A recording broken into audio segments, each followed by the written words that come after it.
Going live. Hello, everyone. Hi, welcome to Chacon. I hope everyone's here. Everyone's excited. I'm excited. So welcome to our third annual Chacon. Give you some applause emojis in the chat, please. Thank you very much. I can't hear you. There you go.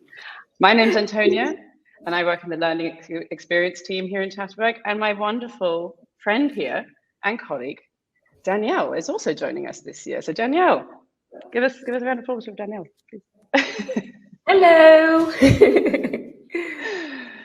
So Danielle is also on the learning experience team, by the way. So we're besties. For those of you who are new here, I'd like to introduce Chatterbug. Chatterbug is an online language learning site that helps you learn languages from real people. Our products include live lessons where you can learn one-on-one with a native speaking tutor, and also the Chatterbug app that lets you learn through interactive and engaging live streams.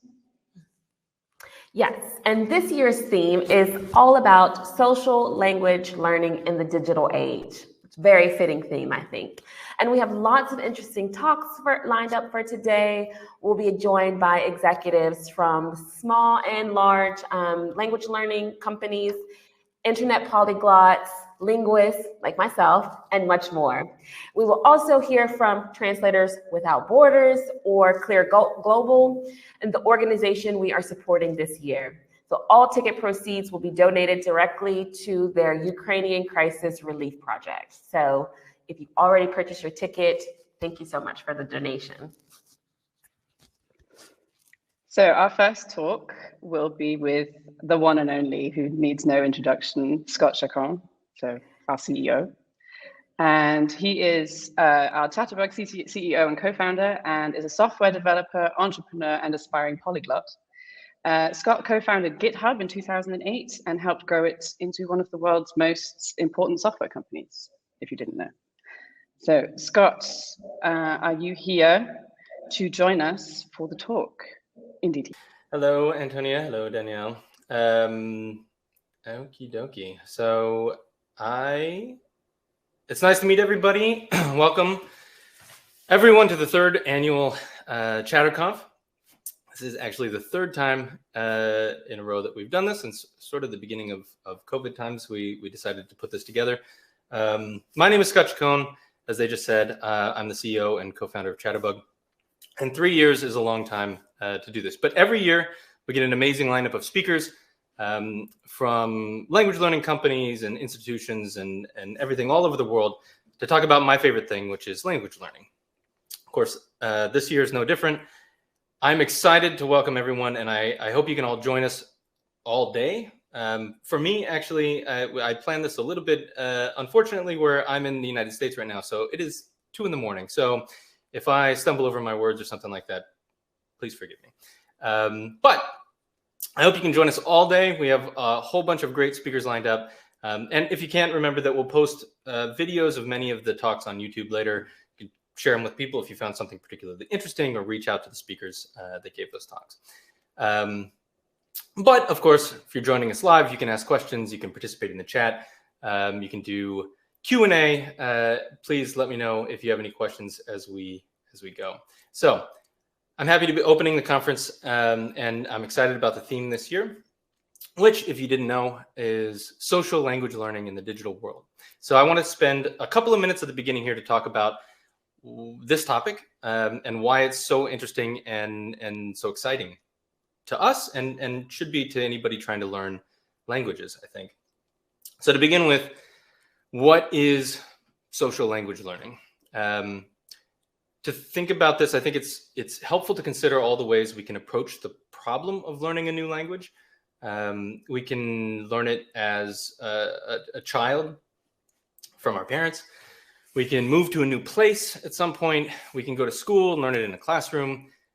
We can learn it from a lover or a loved one. We can download an app or buy a book and try to learn it on our own. I'm sure that the people in this room have been through many or maybe even all of these methods. But what's interesting is how very different they are and how we sort of group them all together. But to talk about social language learning, I want to start by thinking about a child learning a language. So I have a 1-year-old daughter, and she's just at the cusp of learning her first words. She's doing a lot of what they call reduplicated babbling, I think at this point is the technical term, ba, ba, ba, ma, ma, ma. And it's, she point at stuff, right? She's starting to gesture. She knows what she wants, and she's trying to communicate. And it's this slow process that you can watch evolve. But how does she do it, I think, is an interesting question, and one that we kind of think about, but we don't really know deeply. And I want to think about what that is and what we can learn from it as language learners. So one of the things that's really, I guess, annoyed me the most in all of the years that I've been in the language learning industry and doing Chatterbug, or learning languages even, is this folk wisdom that everybody seems to have about children and language learning. I'm sure if you've been learning a language, if you've been in the language learning industry, you know learning something like a child, right? Or that it's so easy for children to learn languages. It's just pick it up like nothing. It's not even work for them. Or that if you're not a child anymore, it's almost impossible to learn a new language, the way that a child does. You're too old. I find, honestly, all of these things false. And what I think is more interesting about the question is that I find the truth about them much more interesting, much more telling about the process of language learning. So the truth is that people learning their first language is in fact fundamentally different than learning a language after your first language. It's generally correlated with the fact that everyone is a child when they learn their first language and older when they attempt to learn another language.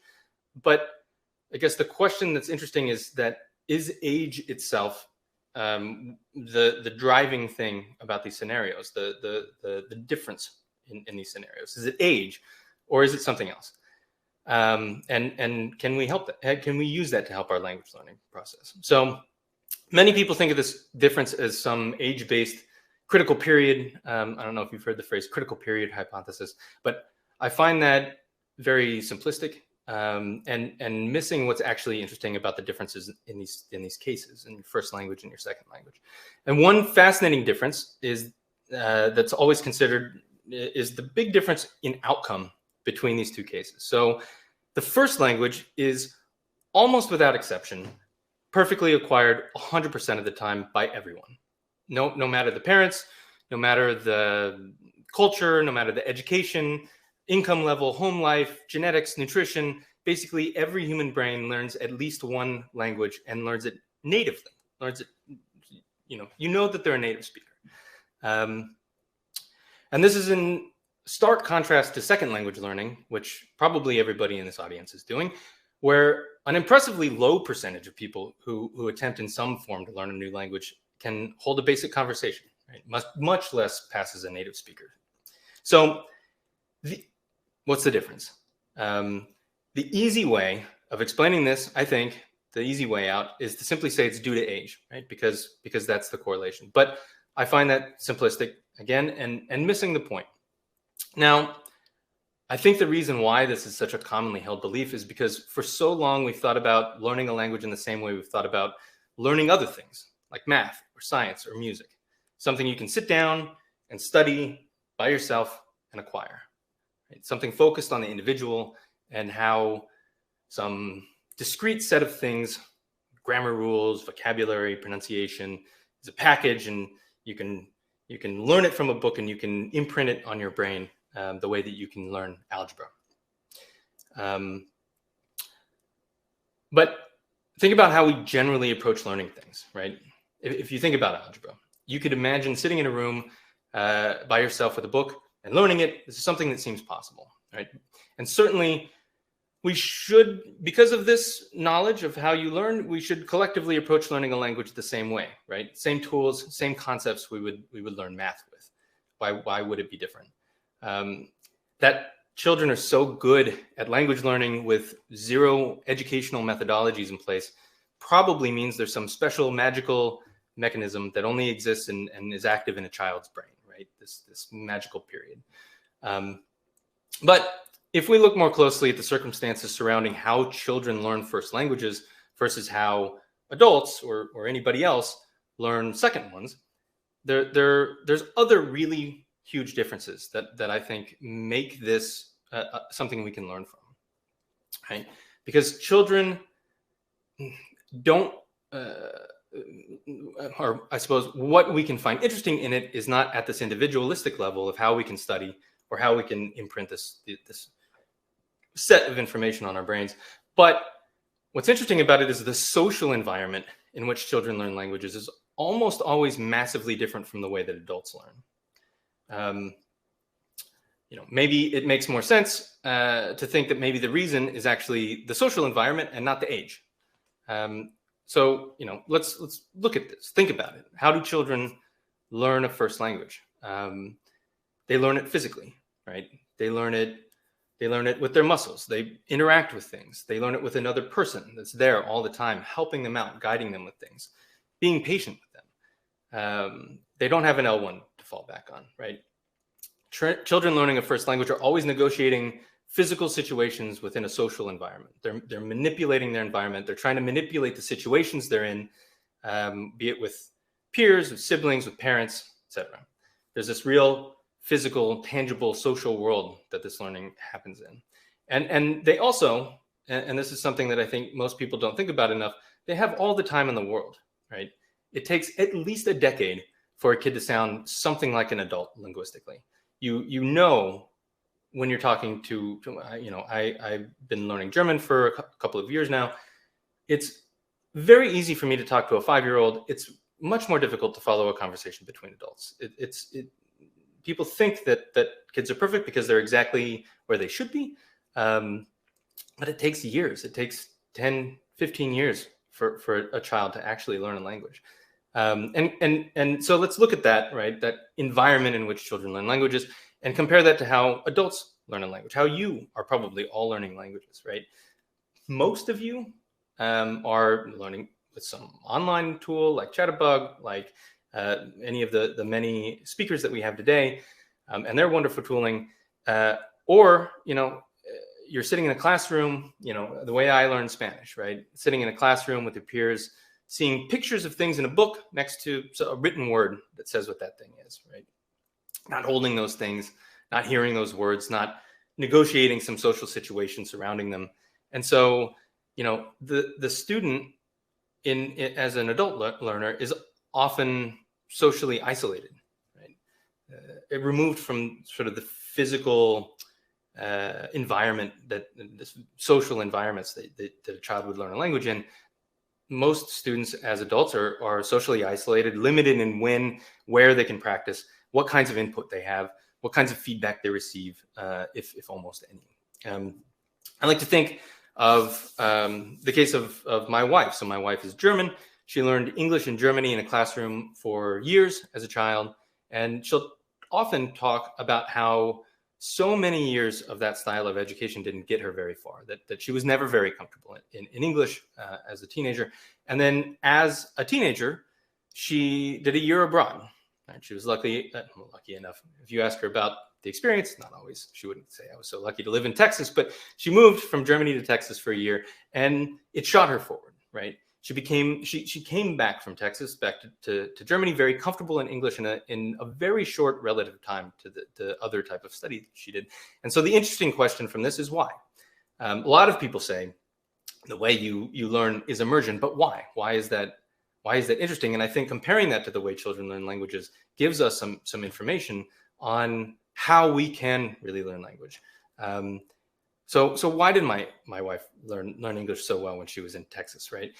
Do we think it's because she did more flashcards in Texas, or she studied her conjugation tables harder, or she got more experience points from Texas Owls, right? Of course not. That's not why. It's because she was finally in a social situation that was more like the social language learning environment that a child has. She had to use her English all the time. She had to negotiate her environment. She had no backup. She was physically living in that world, and that world operated in English. That social construct that she had around her and the social environment that she was manipulating and the physical manifestation of all of this all existed in English for her.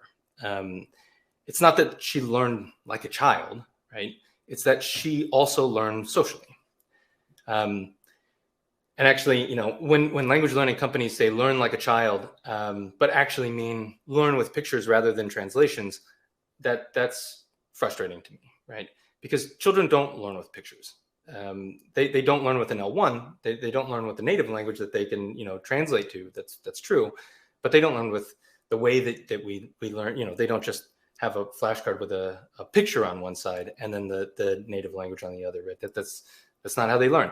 They learn like my wife, right? Finally really learned English with these rich, immersive social experiences. So this is what we mean by social language learning, and what is interesting about the social aspects. How do we bring social environments to the world of language learning, and use that to build new tools to help us learn a new language, right? Language learning, unlike math or science, is not individualized knowledge acquisition, right?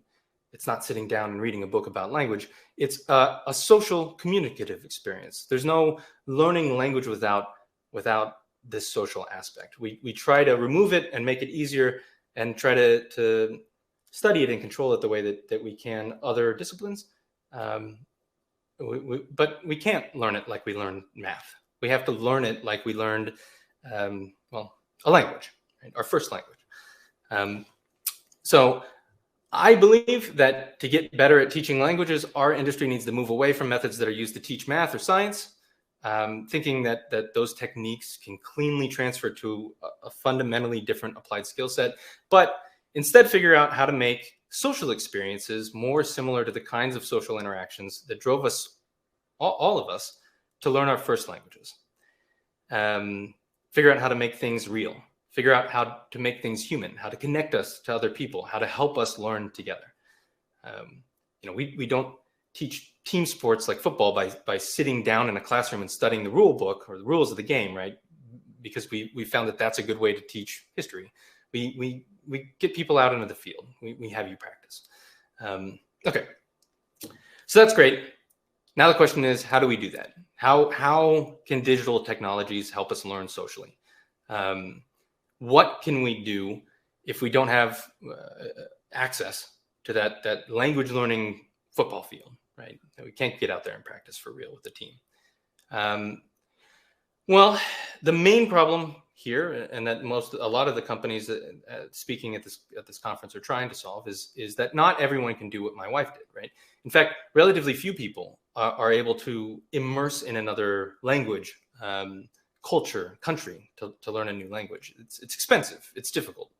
To get the full social environment that you need to make learning so effective, the way that most people have done it for a long time is move to another country, stop your life, right? But that's not an option for everybody. It's actually not an option for very many people, right? So does that mean that nobody can really learn a language the right way with this social environment, or does it mean this is an opportunity for companies like Chatterbug, like, you know, a lot of the other companies that are represented here, to build something that can use digital technology to help us. And so the question is, how can digital tools help us here? What does the future of language learning look like that can use technology to let all of us learn socially, the way that children do, the way that my wife did? Well, at the simplest level, we can look to some degree to how digital tools have helped us recreate other social environments, which can give us an indication of how these same sort of digital tools could help with social learning. The easiest one that's most, I guess, present right now is the one that we're experiencing right now. Let's see, there's a couple hundred people, like 200 or so people that are watching this conference. But let's, you know, think about how conferences have changed in the last few years. Conferences are highly social environments. And until very recently, we're almost always in person. Before COVID, before lockdown, if we had tried to do a conference, if we tried to do ChatterConf, right, it almost certainly would have been in person. It's something that we even talked about, I think, at some point. But we weren't able to, and we embraced this format. And now digital tools like Hopin that we're all on right now can take this very social experience and bring it online in a way that is some ways very good and in other ways challenging, right? For example, the presenters and the audience for an in-person conference version of this would be very different. Selecting for the people who can physically travel somewhere either limits the group to a subset of people who can either afford to travel for something like this or who happen to live very, very close to the venue. And this is how conferences have kind of always been. But the way that we're able to do Chatterconf now is obviously very different. And I think that that's amazing, right? For example, I'm in the United States right now. I would not, if we were holding this in Berlin, I would have had a really hard time being at the conference and maybe would have had to change, right? Or we wouldn't be able to we would almost certainly not have the same speakers or the same audience that we have right now. And on the other side, if this had been an in-person conference, I almost certainly would be having a beer with some of you tonight and, make contacts and relationships that would be closer and more human than what I'm going to be able to do today, right? There is a kind of cost to this digitalization of this social experience.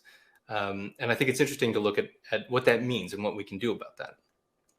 So conferences in the digital world have in many cases become more inclusive, but with connections that are perhaps less deep. I'm thinking about, I'm speaking to an audience of theoretically 200 people, but I'm kind of alone in my kitchen at 2 a.m. in the morning, and it's a very different vibe than other times that I've spoken in front of audiences with hundreds of people, right? Normally, if I'm at AWS or something and giving a keynote and opening up a conference, I can feel the vibe. I can interact with not even interact, just see the audience, read the audience, see how are you laughing at the jokes that I'm making? Are you getting bored? Are people falling asleep? How do I need to change things? But I can't do that right now. Right? I'm looking at my camera and I'm trying to connect with people that I can't see and I can't react to. And that's difficult for me, right? And it's probably in different ways difficult for you. But this is often the case when bringing physical things online. Last year, we had a talk by Ed Cook from Memrise, and he talked about online parties and virtual worlds. And I believe we have one on a similar topic today from Tobias from Tandem. This is a directly applicable social learning application that you can find today with these sort of online parties, right? You can go to parties and help practice languages and stuff in person, but now you can do the same type of thing virtually, and it has very similar advantages and disadvantages, right? Same for Zoom calls, same for private language lessons, whatever, right? I suppose the interesting question is if this style is ultimately more or less personal in total, right? On the one hand, if doing something in person was possible, then doing it over digital tools is sometimes a little less personal. On the other hand, if doing something in person was not possible, the ability to do it online is infinitely more personal than not doing it at all. And so that's one of the things that we grapple with language learning and digital tools. But what does the future hold, right? I'm talking about social experiences. Where how do you take the social experience of a child's language learning environment, or my wife's time in Texas or something, and use digital tools to bring parts of that to you, if you can't do that, if you can't live somewhere else.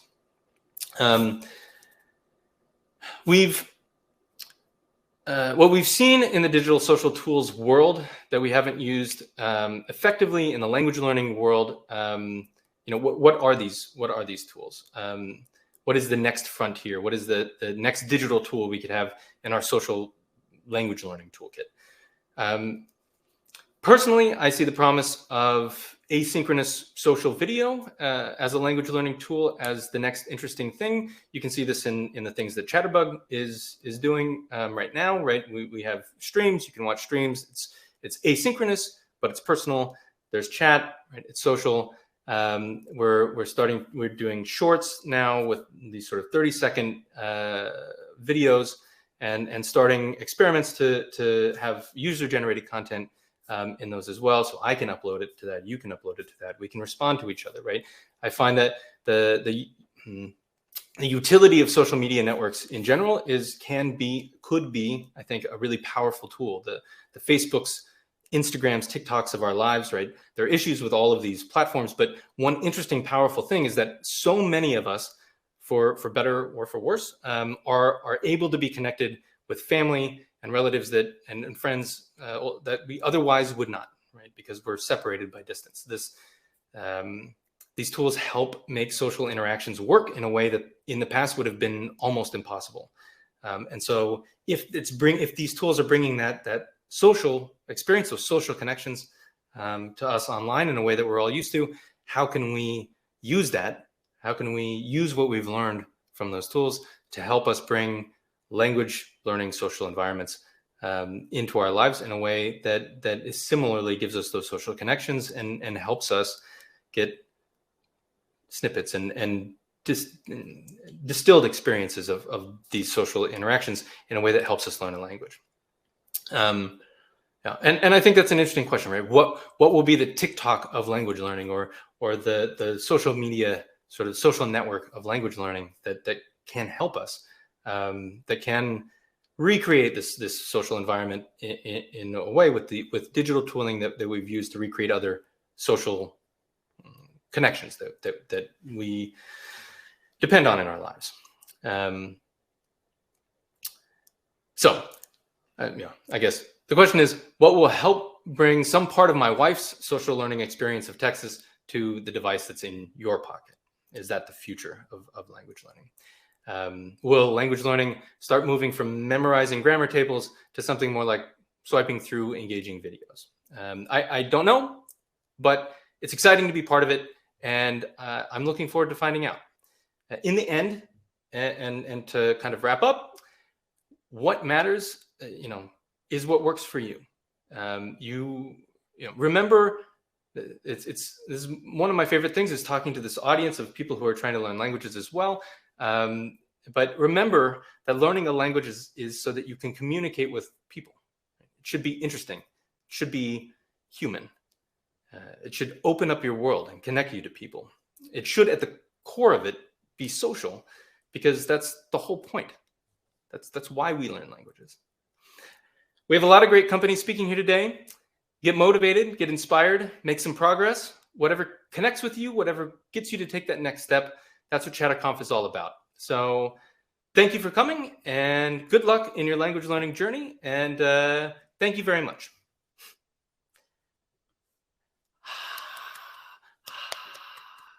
Thank you, Scott. Yes, let's have lots of emojis in the chat.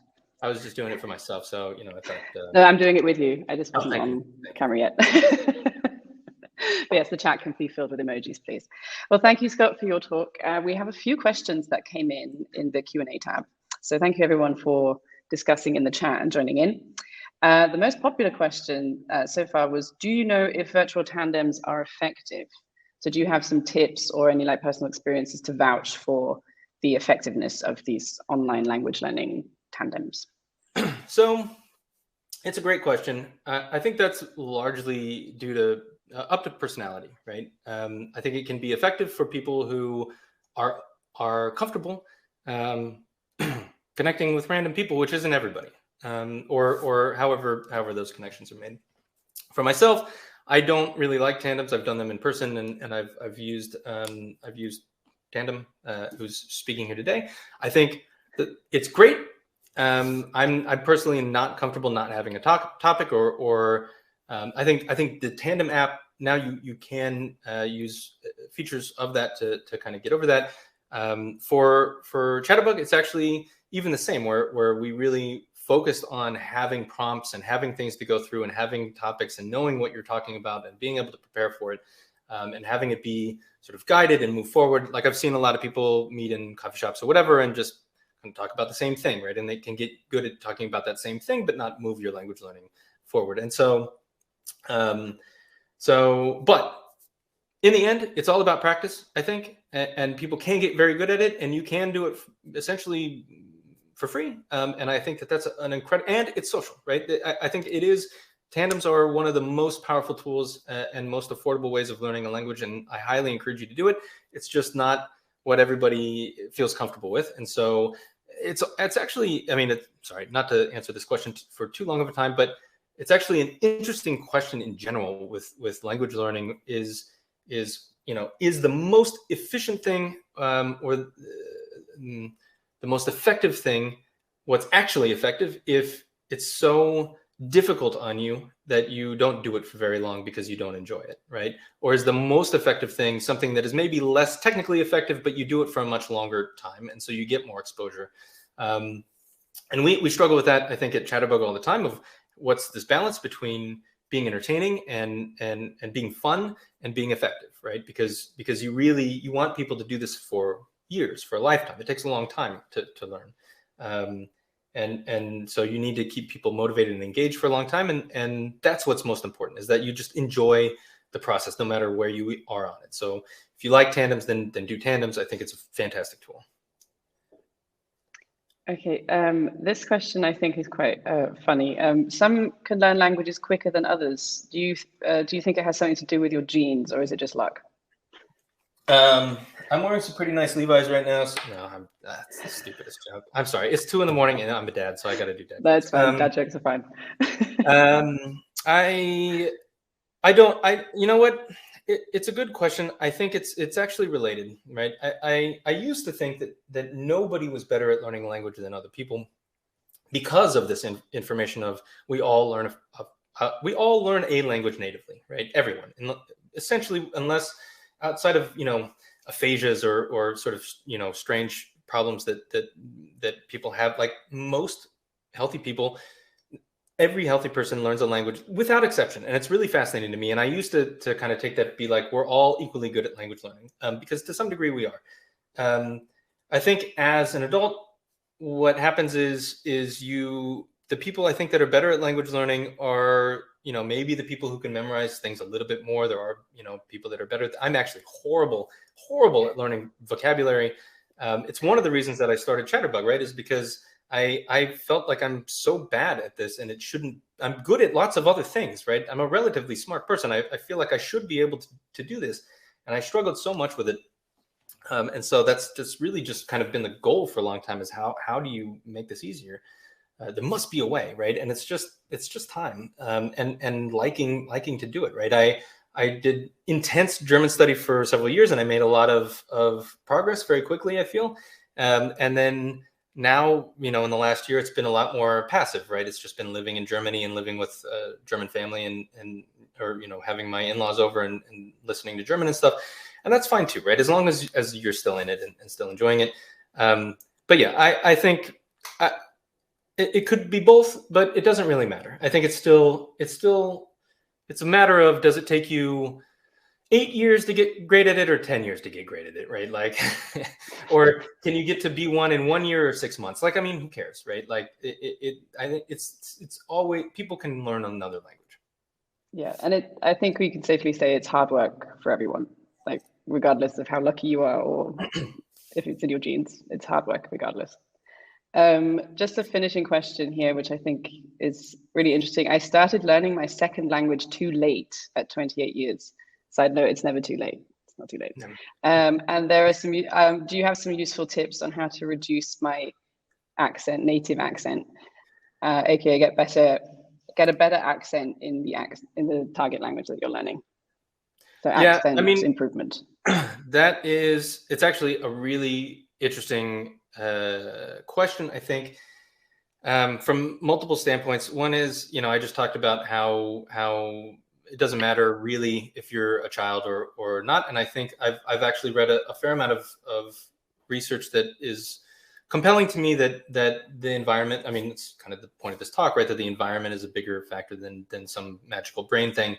And actually, I read a couple of papers that said that it's all about the amount of time, right? That children just spend much more time being exposed to language and trying to produce language than adults do, even in academic environments. And it's never too late, right? I started learning German when I was 38, and and I'm much better at German than any of the other languages that I speak, right? It's never too late. Accents, on the other hand, or anyways, this paper said that if a child and an adult spends the same amount of time on a language, that it tends to be the adult's actually better at that language. But children just tend to have more time to spend in this type of thing. But one of the things they did bring out is that accent is something that is much harder to learn when you're past sort of a teenager.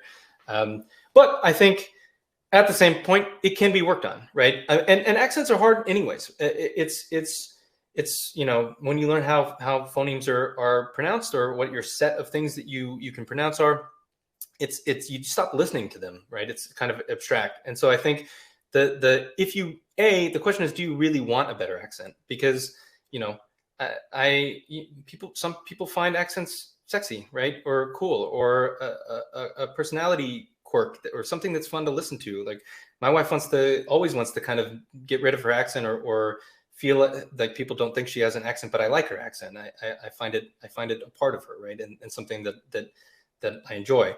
And so people, you know, I think it's fine to have an accent, but if you really want to get rid of it, just remember that it's hard for everybody, right? If you don't know how many Americans I know that can't do a British accent, right? I've sometimes I can, sometimes I can't. It depends on how much I've been drinking and, you know, who I'm around. But, you know, but there's a lot of people who can't do accents in their native language, that are passable. Actors have to take classes, right, and have training to do it somewhat passably, and a lot of them fail at that anyways, right? You know, watch Doctor Strange and see how Benedict Cumberbatch sounds like an American, right? Like it's kind of, but, you know, but it's always hard. Even if language wasn't a thing, accents are hard, right? But if you really want to, you can train it. You just have to. I think that the answer is to focus on it, right? You have to draw your attention to repetition. I mean, try to do. I've actually found this really interesting. Sorry, we can end here pretty much. But I actually try to do impressions, right? Impressions are really, really difficult. But impressionists can become very good at sounding like a famous person, right? And the way that they do it is they listen over and over and over, and they repeat and they record themselves and they listen and they think, do I sound like Benedict Cumberbatch doing an American accent right now, right? That's a particular thing that you can try to do. And you can train yourself on that. So if you really want to, then I think that's what the answer is, right? Is you train yourself like an impressionist. You can do an impression of a native speaker, and you can get good at that. But again, I would go back to, who cares, right? Embrace your accent and be interesting. And I think that's fine too. If it's any solace to the learners out there, I've been speaking German since I was 4 as a second language. I still have an accent, and I've come to accept it as part of who I am. And I like to think of accents as like the salt and spice that you put in food. Otherwise, like, it's a bit bland if you don't have an accent. So it's kind of cute. And everyone's like, oh, where are you from? And it's always quite nice. So don't worry about it. I think let's squeeze in one more little question, which I think goes in really well with Chatterbug and online language learning. What are your thoughts on the effects of anxiety on language learning socially? Yeah, I mean, anxiety to me is the number one killer of learning languages. It's something that because what's important to me is this, and always has been, is this sort of social context that I want to connect with a human being, and I want our students to connect with human beings. We've always concentrated on these live lessons that you can do these one-on-one things, and it's very socially. There's a high level of social anxiety that we've always tried to address in various ways, and it's almost impossible. Like it's very hard to connect with a human being and try to practice a language that you feel like you're not good at. But it's the only way, I think, to really get better at it.